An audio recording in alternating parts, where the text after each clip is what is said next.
I would like to start our discussion with our first speaker, Noreen Chowdhury-Fink. Noreen, welcome back, and the floor at IPI is yours again. Thank you, Warren.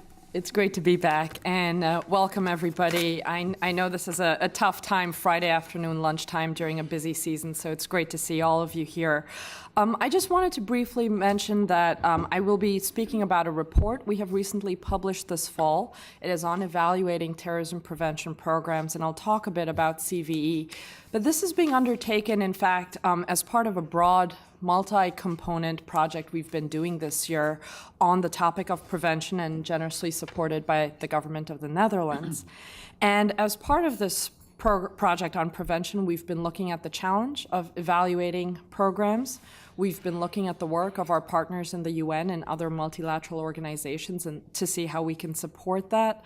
We've been looking at the challenge of strategic communications and how some of the principles of this evolving practice can be applied to counterterrorism and CVE efforts.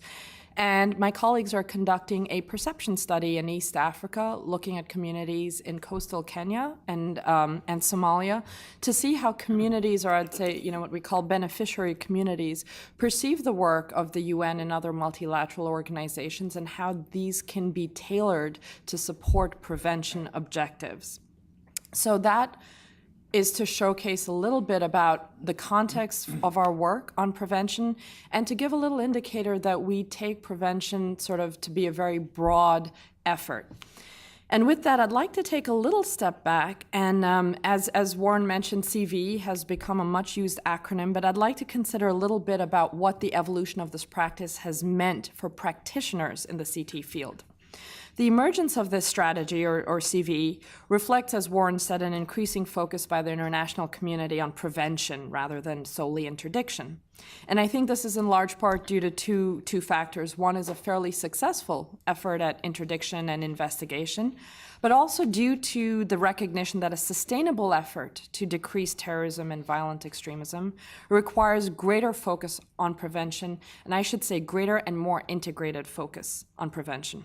We don't know exactly what prompts an individual to support violent extremist ideas and then take that further step of committing a terrorist act. But we do know that the drivers of radicalization are complex and multifaceted. We know there are push factors such as inequality, lack of access to justice and civil rights, repressive regimes, unresolved conflicts, marginalization. These create what the UN Global Counterterrorism Strategy has called conditions conducive to the spread of terrorism. We also know, however, that there are not any direct causal relations found between these drivers and terrorism. And in fact, some people are drawn to violent extremism by pull factors, the appeal of ideology, a charismatic leader, peer pressure, and social networks that prompt them to join violent extremist groups just because they're seemingly cool groups. So this means, in a way, that CVE efforts have to address the range and combination of these drivers. This has brought with it new actors into the traditional realm of counterterrorism beyond the sort of more well thought of, hard security actors. And it means that CVE policies and programs require a much more integrated and strategic approach across a range of policy domains that are not necessarily accustomed to working together on these issues. This is reflective, I think, of the fact that violent extremism, while often directly associated with terrorism, may be a precursor to a wide range of threats to peace and security by fueling societal and sectarian tensions, inciting interstate or transnational violence, jeopardizing fragile peace processes or post-conflict societies. And so I think it's important to think of the fact that violent extremism is not only the remit of counterterrorism practitioners, but in fact should be of concern to peace builders, peacekeepers, mediators, conflict mitigators, and development practitioners. That means that the range of programs that come under the CVE banner is very large. They may encompass anything from education to cultural exchanges to community policing to sports diplomacy or interfaith dialogue. And that makes it hard sometimes to know what exactly we are going to call a CVE program. We may know that a program has benefits to the challenge of addressing violent extremism, but sometimes it's hard to label a program. And then, that brings me to my next point, makes it particularly hard to evaluate the program. Do we know that these programs are effective? What elements of these programs have been effective?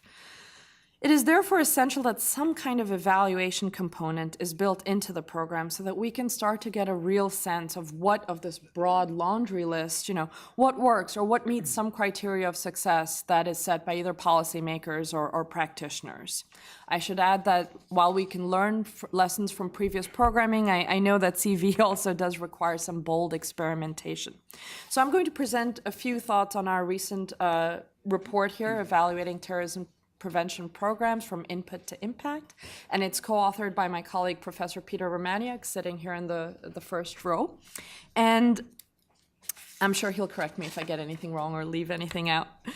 But, we wanted to look at this problem because we recognize that prevention and CVE poses a particular challenge for identifying success. Success in CVE or prevention is a non-event. If a terrorist act doesn't happen, that's successful. But how do we know that's because of a CVE effort? How do we start thinking about evaluating something that is supposed to affect a behavioral and attitudinal shift? So in some ways, we recognize that while a lot of programs identify, I would say, the kinds of inputs and outputs. How many people have we trained? How many people attended a session? How many people viewed a film? It can be quite difficult to actually evaluate the impact of the program. How many of the people that attended a training session actually changed their mind because of a training session or something we saw? It is not, however, impossible. We spoke with a range of practitioners in fields now associated with CVE, which means that given the broad range of practitioners involved, we can now also learn by analogy and learn from some good practices that have been developed in fields such as advertising, strategic communications, security system reform, gang intervention programs, development, for example. Our recent report offers an initial typology of the kinds of evaluations that states and other actors have taken. And these offer some outlines for different types of evaluations, depending on the range of programs assessed, the scale and scope of the evaluation, and the desired level of final assessments. In addition, the report offers an initial set of key ingredients for consideration in monitoring and evaluating programs. While evaluations need to be tailored to particular objectives, there are some elements which, if considered at the outset of program design, allow for a qualitative, if not always quantitative, indicator of effectiveness. I'll just quickly run through some of them. Evaluations should not be considered just an administrative component of project and policy planning. That's pretty much what I'm trying to say. That, to paraphrase Clausewitz, in the fog of CVE, evaluations offer some important lessons learned and recommendations for future program design. Two key ingredients, I think, are the importance at the outset of articulating a theory of change. Like a science experiment, it's important to be clear at the outset of a project about the hypothesized impact of the program, to state clearly the desired objective and how we believe the program we are undertaking will help us meet that objective. That in itself provides an essential indicator for success and allows program designers to consider both outcome and impact and shape the project accordingly, provides a basis against which we can measure some outcomes. Theories of change can be amended, of course, as programs go along in a future design, but I think it's important that at the outset of a project these are articulated and help inform the program design. The other takeaway we felt was the importance of incorporating evaluations into program development and conceptualization at the outset.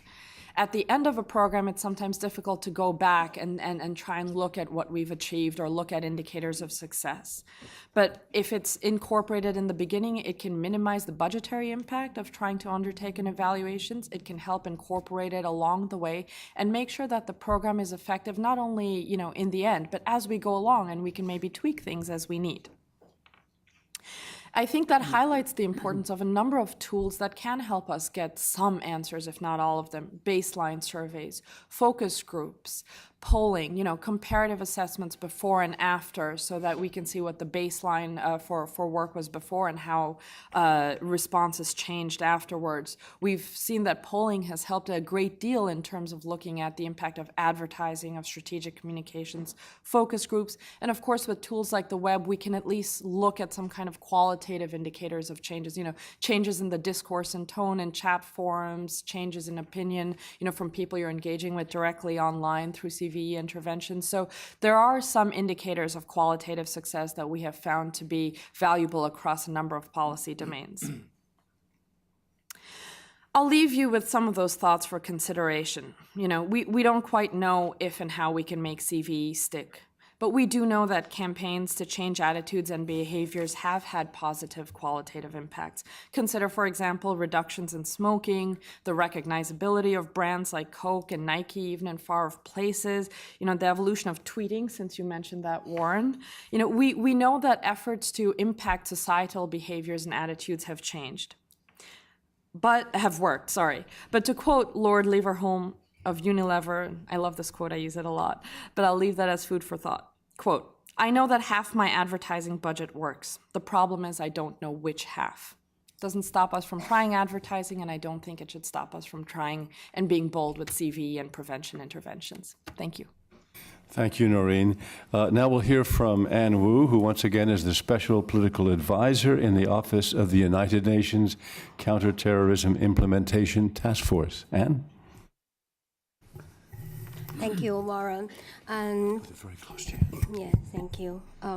First of all, I would like to thank IPI and the mission of the Netherlands for organizing this event. Basically, today I will mainly speak about the prevention impact of CVE and also share with you some of the relevant CTITO work in this regard. While a lot of experts are gathering in Abu Dhabi right now to celebrate the birth of the Center of Excellency for CVE, as Warren mentioned, the CVE has become so central to any counterterrorism efforts. So this group, I think, brought another venue for discussion about this important subject. As some of you or many of you who are familiar with the UN Global Counterterrorism Strategy, the spirit of dialogue, understanding, and countering the appeal of terrorism is a very important preventive component in the strategy, particularly on addressing conditions conducive to the spread of terrorism. I would like to share with you 3 observations how our task force is looking at and acting on CVE through the promotion of dialogue, understanding, and countering the appeal of terrorism, particularly through its working group on this subject. First of all, we feel like education has a crucial role to play in CVE and offering a better future for the populations, especially its youth. Though it was more than 4 years ago, I still vividly remember that at the Secretary General's Symposium on Supporting Victims of Terrorism, a schoolgirl from Russia who was a hostage to the Basnan school siege shared the following information, if I may read it to you. She said, "I think as school students, we should study well to become good specialists, to know how to be friends, and to try to teach this to adults. I think that every person should honor his responsibilities." That's exactly the truth of peace, dialogue, and tolerance, just the simple words from the mouth of a child. And the value of education is very much exemplified. Children teach and they are taught. Being this in mind, the importance of education, the CTITF is developing a pilot project on strengthening the capacity of educational institutions in South Asia through promotion of the spirit of dialogue, understanding, and skill development. This project, the objectives of this project will be achieved through, for example, teacher training program, special training courses for students, strengthening the curriculum, and enhancing the supply of educational materials for the students. Through this project, we hope that trained students have a better chance to obtain proper opportunities in the society as well as that they can be equipped with the proper perspectives so as to behave as responsible citizens in the society. The second observation I would like to share with you, which is also consistent with this education approach, is that an integrated approach on security and development is fundamental to build social and community resilience to countering the appeal of terrorism. Security and development should be mutually reinforcing goals that correspond to the basic needs of human existence. If I may just give you a simple example of a case study, 60% of the population in West Africa are under the age of 20. Unemployed, marginalized, and impoverished youth are easily recruited and re-recruited into armed conflict and be radicalized into violent extremists. Indeed, a report by the UN office in West Africa pointed out that youth unemployment in West Africa actually is a ticking time bomb for the region's security. In the meantime, the region's wealth of youth also constitute a large pool of peace, stability, and economic growth. In particular, young combatants are more likely to lay down their weapons if they are provided with the proper opportunities to survive in the society. So, creating employment opportunities would be a potentially effective tool to prevent conflict and counter-radicalization in this region. Taking this case study forward, CTITF is considering a project to raise awareness of youth unemployment to peace and security in the targeted regions, as well as to explore options to prevent recruitment of youth into armed conflict and terrorism by facilitating employment opportunities to them, including through skill building. Talking about countering radicalization brings to our third observation that I would like to share with you. Countering radical narratives is critical in upholding our value and promoting the culture of peace, tolerance, nonviolence, pluralism, social cohesion, etc. We recognize that media is on the forefront of such endeavors. So we are developing a project on engaging Somalia diaspora on countering radicalization. It will focus on a particularly influential group in Somalia diaspora, that is online media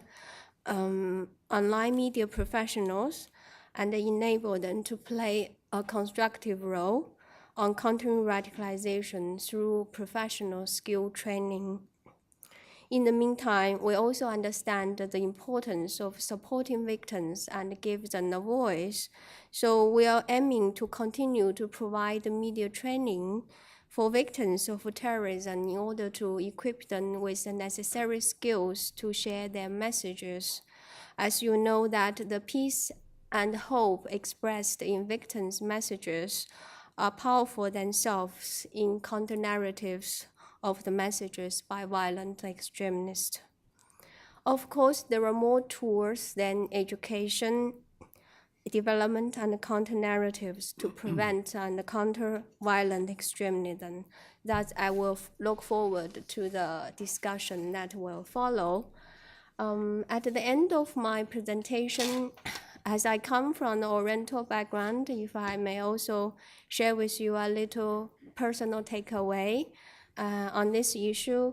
In reading Lao Tzu the other day, I feel like his main ideal of the middle way is potentially a philosophic tool to counter extremism, because the path between extremism, as I understand, should be managed to create a harmony and for the common good.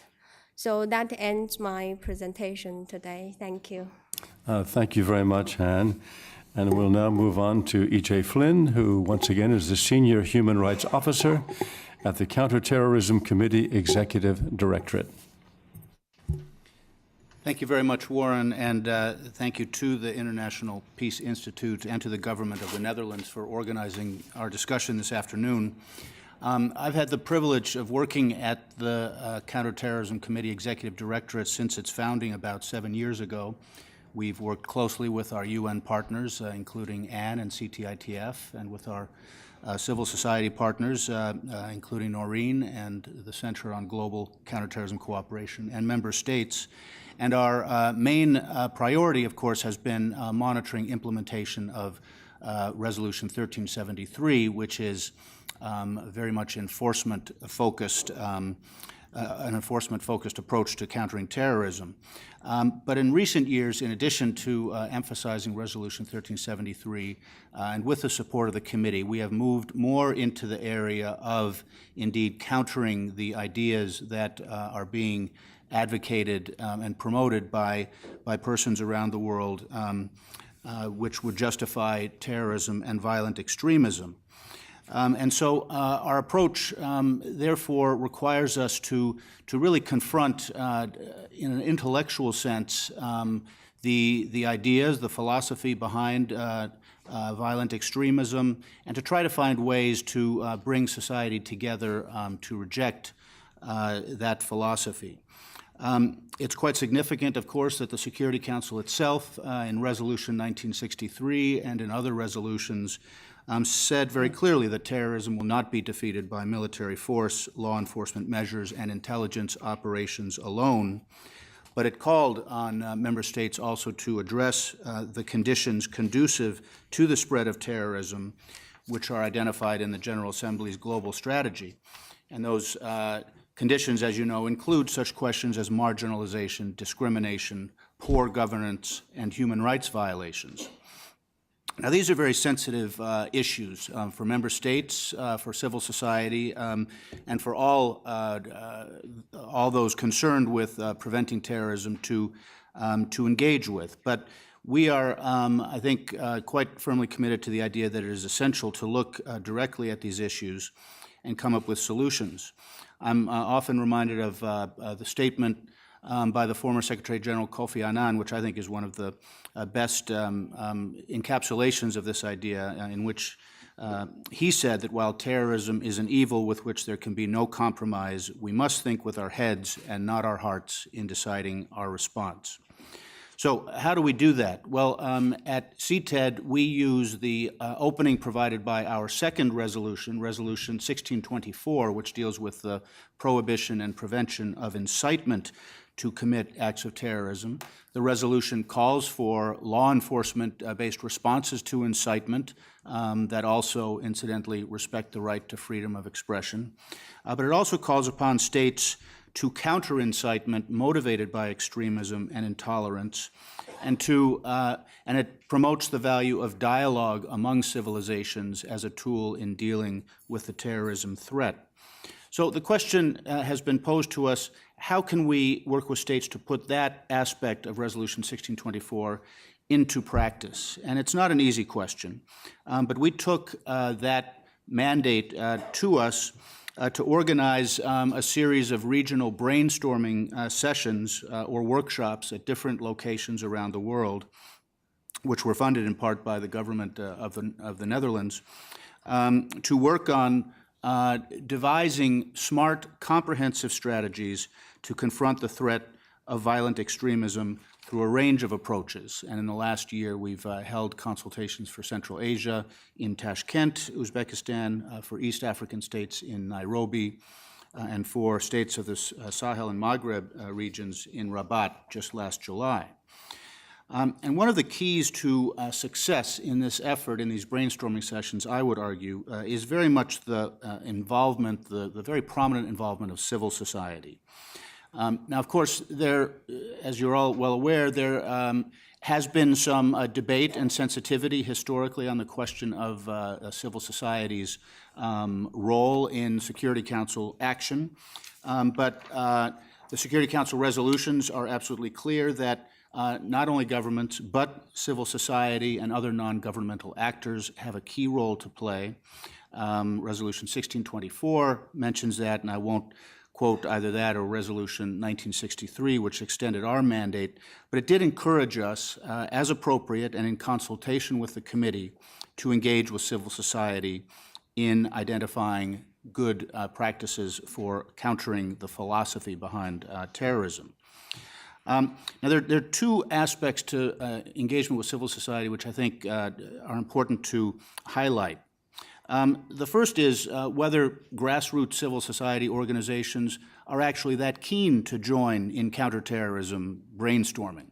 And I wasn't so sure of that originally. I think we have to say that counterterrorism, while there is a very strong argument for it, it has not been universally welcomed, and there are civil society organizations which are concerned that it has led, unfortunately, to excesses and to human rights violations.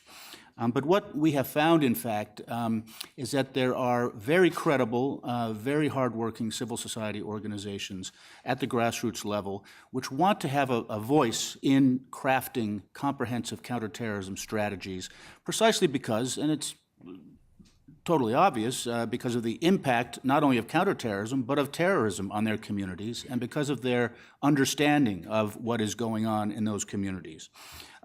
So as long as their role and their independence, I think, is respected from the outset, we have a very interested partner in civil society. And I should mention, for example, that CORDAID and the Global Partnership for the Prevention of Armed Conflict have put together a civil society network for human security that we work with. And then, of course, we work very closely also with Noreen's organization and others. The second question is, what should be the subjects for consideration if, as we have done, you bring together these grassroots civil society organizations and governments?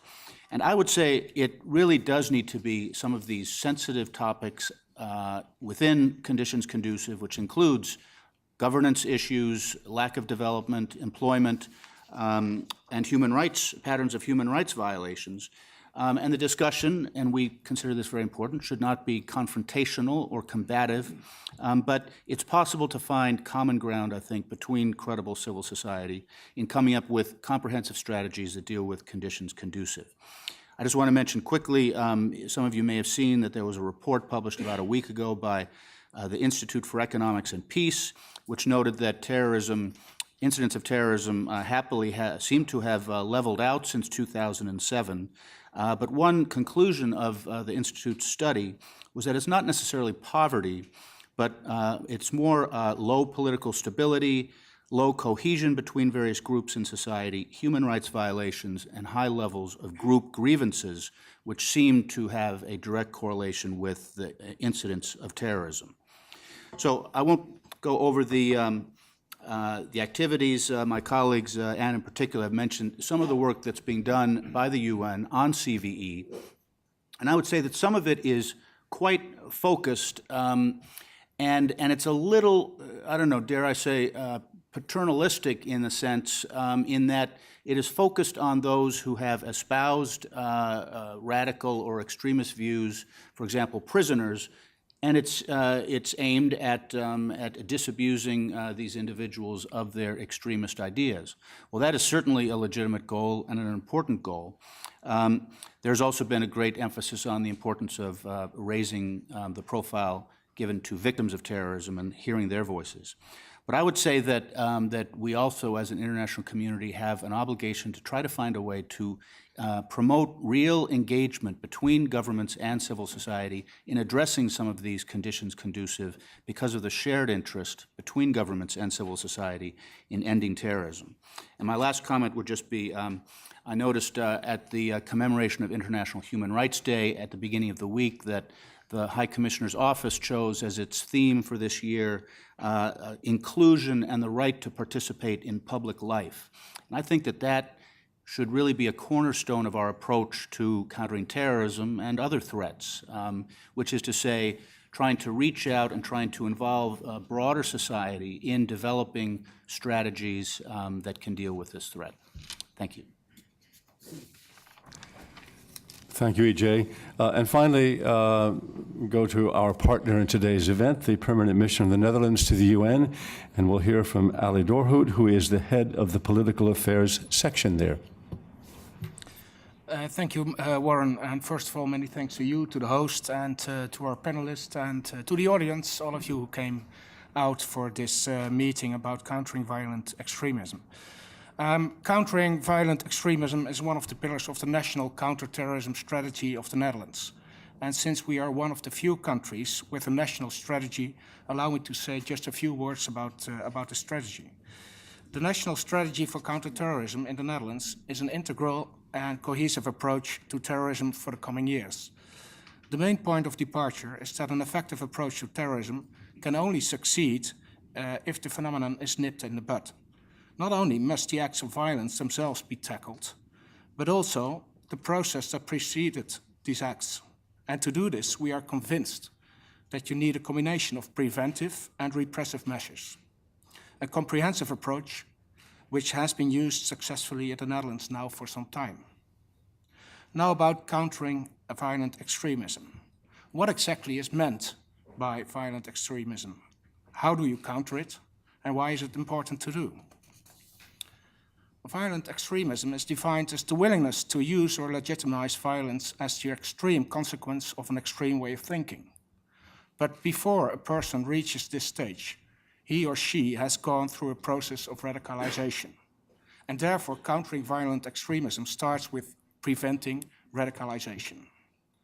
Various theories exist about how processes of radicalization occur. But there are a few shared features that can be noted. It's about the demand side, it's about the supply side, and it's about the context. And I will address each of them briefly.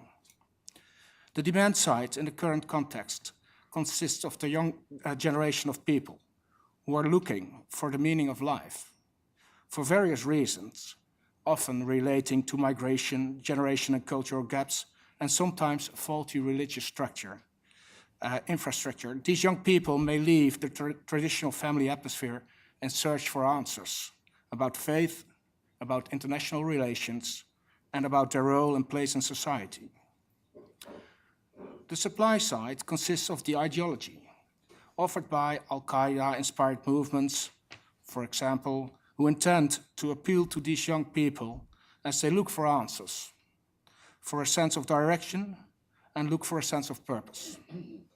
A mix of political, social, and religious stories is used to try and convince these young people of the truth, of the necessity and the justness of what's being offered. The fact that there is an active supply and also a demand does not mean that these, by definition, match up. Almost everyone has a certain resilience to the extremist discourse and to extremist groups. The problem is that this natural resilience can be broken depending on the context. The current social and international context is a breeding ground for exploitable frustrations. Strong feelings of injustice, group threat, and uncertainty among minority groups at local, national, and international level make it easier for recruiters to break through that natural resilience. If the context allows that supply meets demand, a process of radicalization may start. Once people are convinced, the next step may be to convert the way of thinking into action. And this is what we want to prevent. But how? The Netherlands has developed a 4-track strategy against radicalization. The first track is to reinforce resilience on the demand side by creating social networks, setting up programs to increase the capacity for critical judgment, reinforcing democratic awareness, providing resilience training, and cooperating with role models and leaders. The second track is to undermine the supply side by offering tailor-made counter-narratives to the terrorist narrative. The exact content of this counter-narrative will be different on each occasion, depending on the type of argument used.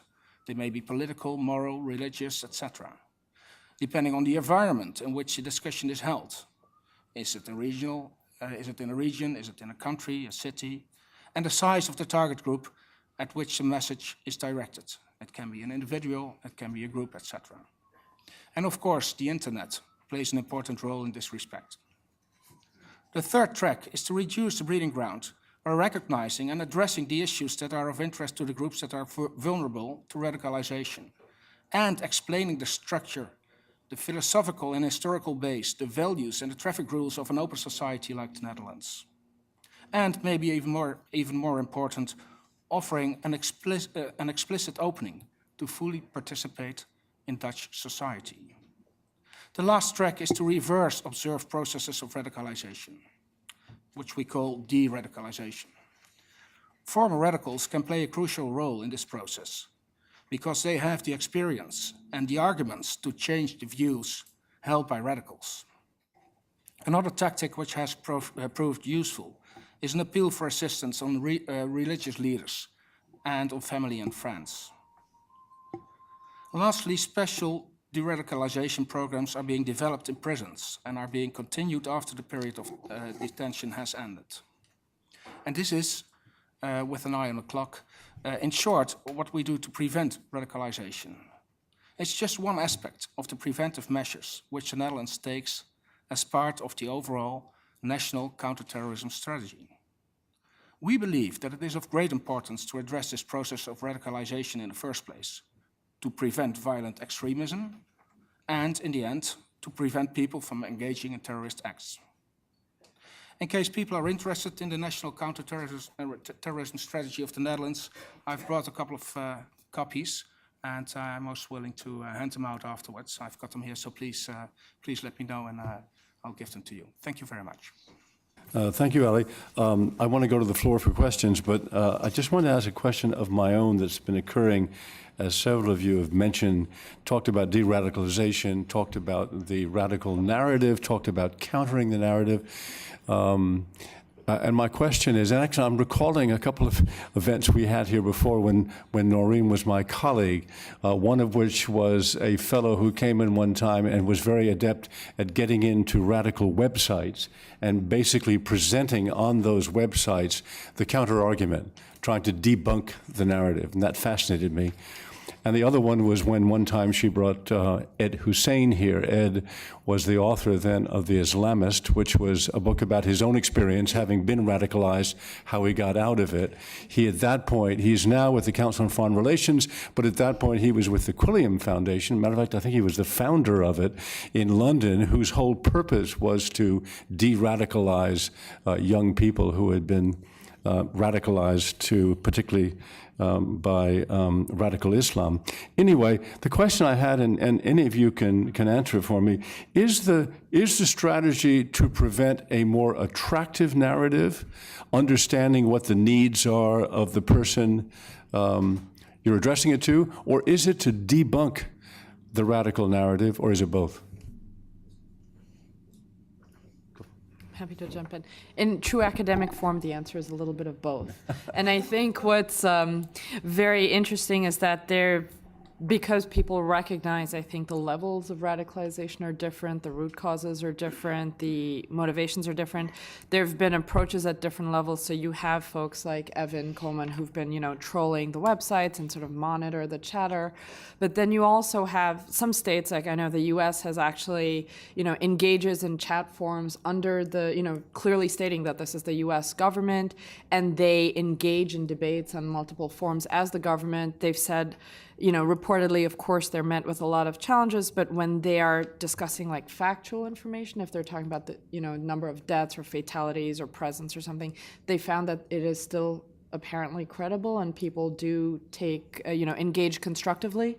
And then there are others, there's a whole host of strategic communications efforts that obviously are anonymous engagement to either debunk, I would say, as you put it, certain theological narratives, or provide alternative information. So if you say, there was an attack in one place, they say, well, there were also attacks in other places, and these are, So it provides sometimes alternative narratives. Excellent. I would understand how someone might not trust the U.S. as the source of that. But how about the UN? If the UN is obviously the people putting out the counter-narrative, counter-radical narrative, is it trusted, or does the UN also try to disguise where it's coming from? Well, Warren, if I may, I I agree with Noreen. It does have to be both. I mean, the UN has arguably suffered a certain damage to its credibility in recent years. Some would say that that is true because of the way it has pursued some of its counterterrorism agendas. I'm not saying I agree or not with that, but I think that if the UN really emphasizes the foundations on which it was founded and the main objectives for which it exists, that it can maintain a certain credibility and that it can be an effective broker and convener between governments and others, and it can present a credible counter-narrative to those who are advocating hate and violence. But I do feel very strongly that all of the excellent efforts that are being directed toward debunking the terrorist narrative do need to be complemented by offering an alternative, and for at least acknowledging that while terrorism can never be justified, there are factors that drive some people, sadly. Anne referred to the 60% unemployment in some countries in West Africa.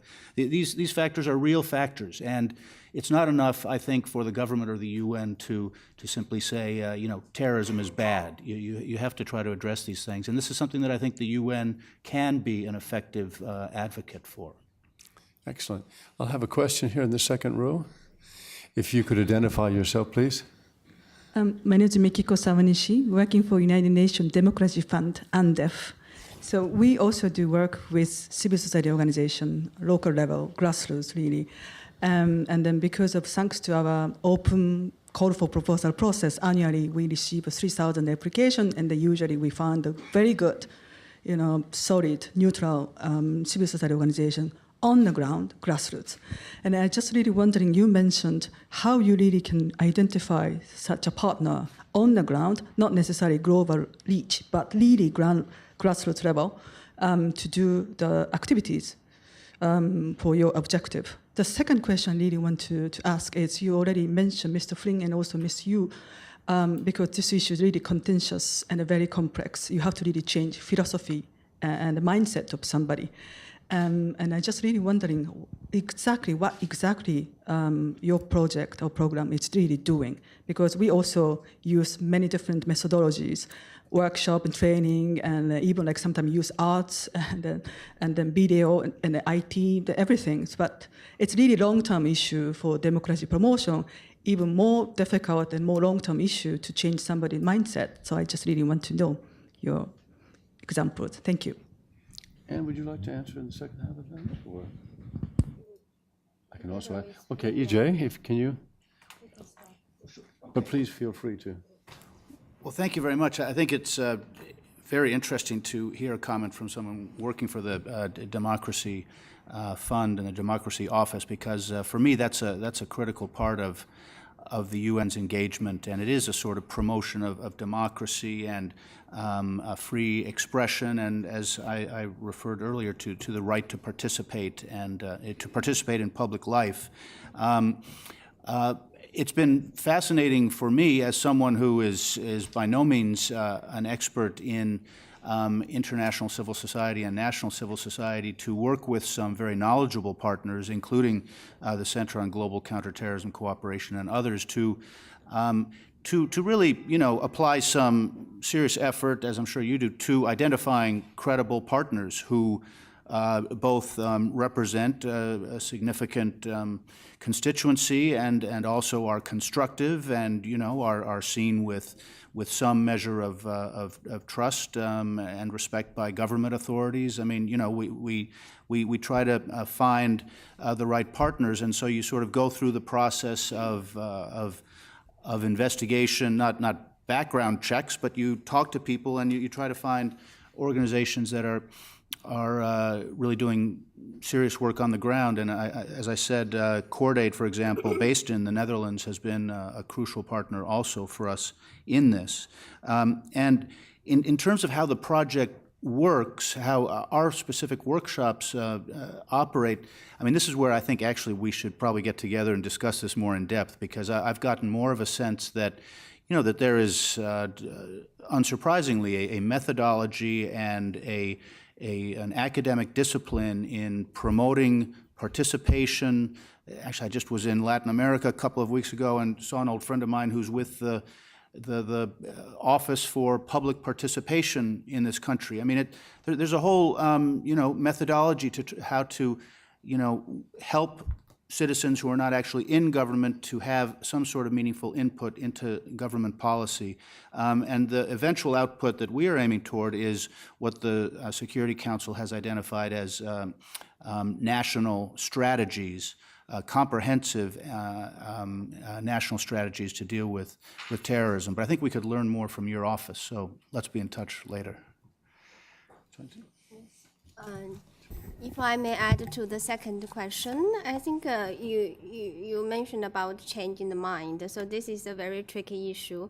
I mean, for us, our methodology is more like to develop skills and also enable the target audience to find an alternative way of life or perspectives. For example, if we're talking about educating students, the education kit we provide could include critical thinking so that they could be less vulnerable to the radicalization messages. They know how to look at those messages with critical eyes and mind. So this is one skill we can teach them at least. For example, the Somalia diaspora, if we train the online media professionals, we should not aim to change their political views, but we need to train them with the professional skills. For example, journalist ethics, how they can write the stories professionally in a professional manner so that it won't provoke, it won't incite. So those are kind of issues that we are looking at. Thank you, Anne. I have a question here in the third row. Yes. Just wait for the microphone, and please identify yourself. Lucy Webster, World Federalist Movement and related organizations.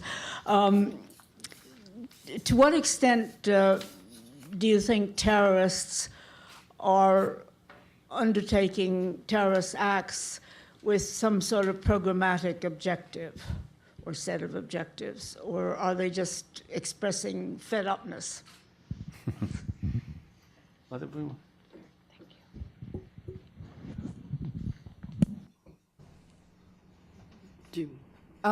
I think, sorry, Warren's looking at me, so I can offer some thoughts. But EJ, Anne, feel free to jump in anytime, because we all have agreed a definition of terrorism in this room, I know. I think it really, again, I come to this academic answer, a bit of some. Because you have groups that do have defined, when we talk about terrorism and violent extremism, a lot of it is the desire to enact some kind of immediate political change through violence, which is why we're all talking about democracy and participatory governance as an antidote, because we want to try and promote the idea of political change through nonviolence. So I think there are groups that have clearly, whether we agree with them or not, or like it or not, they have some kind of political agenda that they purport to be furthering. There are groups with, we've talked about Al-Qaeda's groups, with much more universal aims, and I think, and that's what in a way makes their ideology so successful. It's like this great brand, and then local partners can latch onto the brand as they want.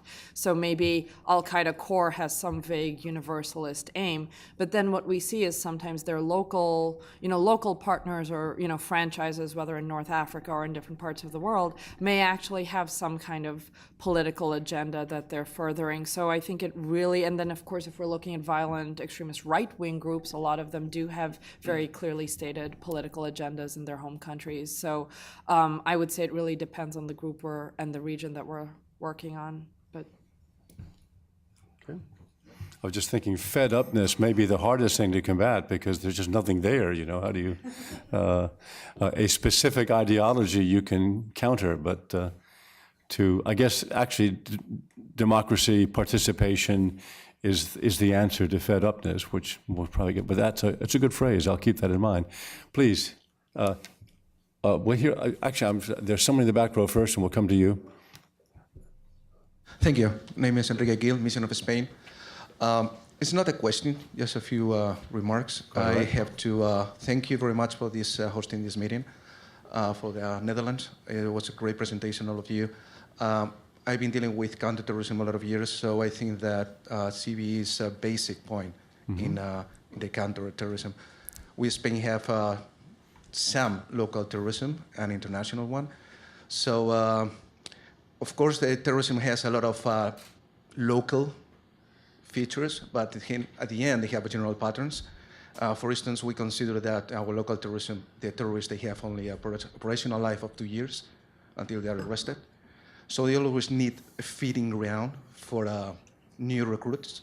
So if you counter the violence, you cut the link, the terrorist groups, they starve, they die. So I think it's pretty important just to work very hard on counter-violence and violent extremism and that. And we, as Spain, we share how the strategy the Holland is doing with remarks. Talking about education, we have a very good programs working, and now with very good success. And just to know that leading causes of terrorism is very hard. It has to be local. I mean, March 11, people were very healthy. Al-Zawahiri is a doctor. I mean, he's a not bad guy. Maybe the low-level terrorists, but not the high ones who deal with the strategy. I think Bin Laden was not very poor. In fact, wasn't. So it's pretty difficult. I missed something. I mean, victims of terrorism, I think, are great. I think you see that and see the idea of the work they're doing. I have not heard about women. Now we deal with victims of terrorism, but I know they have been working on the role of women in counter-violence extremism. There have been some reports. And I think it's also a good tool. I mean, no mother wants to see their son's being killed. So I don't know if you are doing something in that area. Well, I know Noreen is doing, of course, but just a wide question about that. Thank you. Anyone would like to comment on that? We can keep going, but okay. Gentleman in the second. Oh, I'm sorry. Excuse me. Sorry. Thank you, Enrique, for mentioning that. We, in fact, just hosted a roundtable at the center where Anne was also a speaker, and EJ was certainly very present throughout the discussions, as were some familiar faces in the room, because we also noticed that is sort of an agenda that hasn't been discussed at length at the UN, that there's been significant investments in women, peace, and security, but it hasn't really migrated over to the discussion on terrorism prevention. And then one of the main reasons we also wanted to have that roundtable is, I think, there are two issues you raise. One is the role of women in CVE as partners in the effort to counter violent extremism. But then there's also the role of women in terrorism and as violent extremists. And I think, therefore, our CVE efforts also need to be nuanced to think of women as both perpetrators and as partners, and I don't think that's been sufficiently problematized at the policy level. We've made a certain presumption about the role of women as partners, and as a mom myself, I can say, yes, I definitely don't want my son ever or my daughter to be endangered. At the same time, we know that women have, supported violent extremist groups. They have been very prominent ideologues, and they have supported their husbands or fathers or sons going into war. So I think when we think of prevention, we need to actually think of articulating prevention strategies that can think of women, in the multiple roles that they play. And I know we at the center are very interested in the issue. That's why we hosted the roundtable, and we're looking forward to working with our colleagues at the UN on bringing more of that to light. I think the UN has a great number of assets that could be reflected in this effort. Thank you. By the way, quick advertisement for IPI before I go on. Noreen said women, peace, and security. We have inaugurated a brand new program here at IPI. There'll be more of it next year, events. And in the audience right now is my colleague, Senior Advisor Maureen Quinn, who is the person who will be taking that forward. So stay tuned. Gentleman in the second row, and then, very good, woman. Well, I'll tell you what we'll do, since we have a number of questions. We'll take 3 questions. You first, you second? There? You'll be second, and then you third. My name is Steve Adler, and I'm the author of a book, Torah and the Taliban, which will be coming out soon, God willing. I'm glad to hear Ann Wu say, give a reference to Lao Tzu, if I heard her correctly, a traditional approach to society that wasn't invented yesterday. But more than 1,500 years before Lao Tzu, there were the 7 laws of Noah. The 7 laws of Noah include, among other things, establishing courts of justice. When people have disputes, whether between individuals, villages, or continents, according to the 7 laws of Noah, they're supposed to go to a court of justice, where the most just people in the society are supposed to adjudicate the case. So the Taliban, who are among the most reviled groups on the face of the earth, established a system of courts of justice based on Islam. And they actually did a very good job. Their overall rate of judicial executions was about 1/3 per capita per year of what it was under George Bush in Texas, in the year that the Taliban wiped out opium from one year to the next. I just have to ask you to move to the question, if you please. So if you want to prevent what you call terrorism, and nobody mentioned the term war, because war is very much a matter of terrorism for the victims of the war, you should try to establish courts of justice and not step on courts of justice that are established in frameworks that are different from your own. So that if they're Islamic courts of justice, you shouldn't begin with the assumption that they're bad. Look carefully at them. Before you start killing people because they call themselves Muslims, look and see whether the accusations against them are actually true. In most cases, and in the case of the Taliban, they're demonstrable nonsense. Thank you. Keep that comment in mind, panel. We'll go to a second question. My name is Al. I work with the UN Population Fund. I want to start my question with a just interesting anecdote. This conversation reminds me of the new movie, the 007 movie Skyfall. Madame M said now the biggest threat nowadays is we don't know where our enemies are. So for me, I think terrorism, we know there are big organizations like Al-Qaeda, we know that some of the enemies, but a lot of them are underground. So I wonder what are the different approaches when you identify the on the surface and underground terrorism groups, and also there are young people who are already victims, and there are also some of them are potential victims, and how do you identify them and have a different approach to address the issue? Thank you. And a third question here, and then we'll answer all three together. I'm Caleb Zimmerman, also from the UN Democracy Fund. And I just wanted to point out, I found your analysis, Mr. Dorhart, of the youth cynicism possibly undergirding this very accurate. I'm an undergrad myself. I can relate, I would say, to kind of a universal cynicism towards all narratives. And I think each of you actually brought up the concept of counter-narratives as a tool to fight terrorism, fight extremism. I am wondering, possibly a quite contentious question, I think, especially as a young person, our perspective can be that all kind of counter-narratives, narratives taken on a pretty subjective level, are relate to each other on a pretty subjective level. There's definitely not a meta-narrative that's been universally acknowledged. How much do each of you find a meta-narrative, identifying possibly a meta-narrative, necessary or helpful in countering this? Thank you. Very good question. By the way, I love contentious questions. Keep them coming. So there are three questions or comments and questions. I would like to actually involve everybody in answering them, but who would like to pick off any part of it first? Should we just go in reverse? We can do that. We can just start, Ali, and we'll just move down this way, okay? Sure, thanks. Well, thank you very much for the last question. And since you specifically pointed your finger at me, I'll address the question. Of course, a meta-narrative, that's very important too. I mean, it all has to fit in a kind of holistic picture of what you do. And but we shouldn't focus too much on narratives, counter-narratives, meta-narratives. I think the most important thing is engagement. you have to engage. And to come back to your question, sometimes it's very difficult to know whom to engage as a person or as a group. Normally, as a group, it's, we do have, and every state has its surveillance institutions, intelligence institutions. So normally it's not too difficult to identify certain groups after some time. It is very difficult to identify what we call the lone wolves, the persons who operate in splendid isolation. Because groups never operate in splendid isolation, very hardly, but persons do sometimes.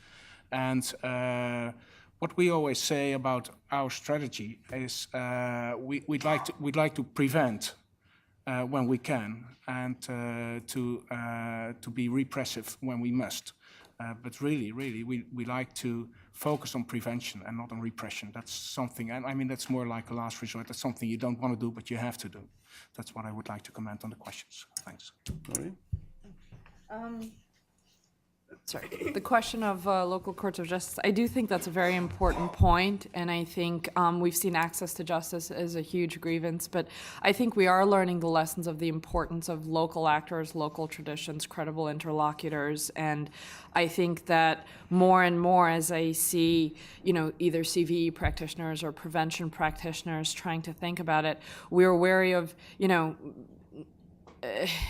making sure that we are tailoring our thoughts to context, that in certain contexts we may not have formal mechanisms of justice, but they have been informal, incredibly successful mechanisms of justice, and other issues that are very credible. So I think, certain organizations, whether, for example, it's the EU or the UN or the US or individual governments, may feel that there are certain values that, maybe if they don't believe in the death penalty, they're not going to support certain groups and all. But I do think people recognize the value of the local mechanisms, and there are efforts to support local, whether it's faith-based groups or civil society groups or, alternative form of justice. I think people do recognize that as an important point, but thank you for underscoring that. I'll leave the question of M to Adler. That was Judy Dent has her match.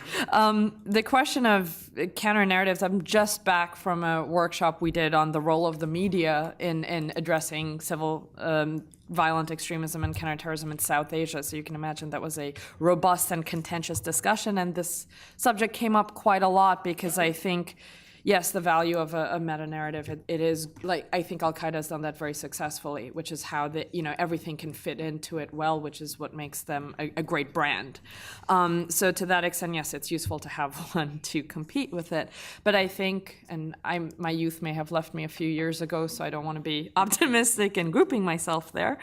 I think people are very sensitive to counter-narratives that appear to be created, and I think there is a difficulty in wanting to provide counter-narratives, but also being seen to provide a created counter-narrative, if I may. And so what I think is very helpful is increasing access to information, making sure that there are complementary stories available. We've talked of de-radicalization, a really interesting story about young men that were in Pakistani prisons, and in this de-radicalization program, they actually said they'd never actually heard about 9/11. They actually didn't know the story of what happened on that day or what the discussion was really about. They just had never seen any information. And so sometimes the counter-narrative can be in the provision of multiple information, and let each reader decide what is important. I think access to information is a huge problem, and in itself, that's the counter-narrative. I think in many ways, the work that the UN does in itself is the counter-narrative, and I would venture to say it might even be unproductive for the UN to be seen to provide an orchestrated counter-narrative, but the work it's doing is in itself a counter-narrative. So I'll leave with that thoughts, and also just wanted to take this chance to thank everybody, including the Mission of Netherlands and IPI, for this opportunity. Sure. Anne, can I? Yes, in responding to those comments, I think I have one word that would echo Alice's comments, that is prevention. I mean, we should focus on prevention. We talked about different multiple means to put an end to violent extremism, but more than often it is more effective to put an end to the start of violent extremism. So that's how prevention matters. And also in responding to the counter-narratives issue, I could draw your attention to also our work on the Internet's role on countering the appeal of terrorism.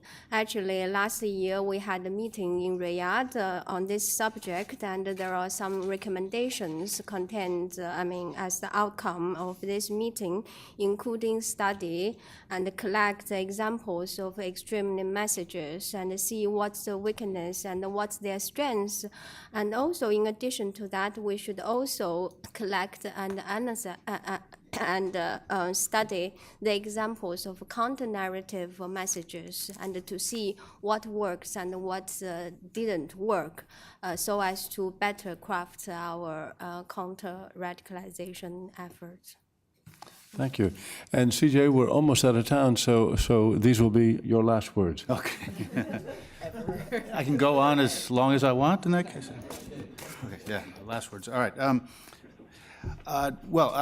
Thank you for your intervention, very thought-provoking and interesting. I think it's absolutely true that there needs to be a credible system of justice, and dispensation of justice is important. It does, and you raised a very broad topic, but it does remind me of the fact that when we at the UN or in civil society or wherever speak about the rule of law, for example, it doesn't mean the rule of just any law, and you have to link it to hopefully some framework of principles connected to human rights and fundamental freedoms for it to be credible and legitimate, I think.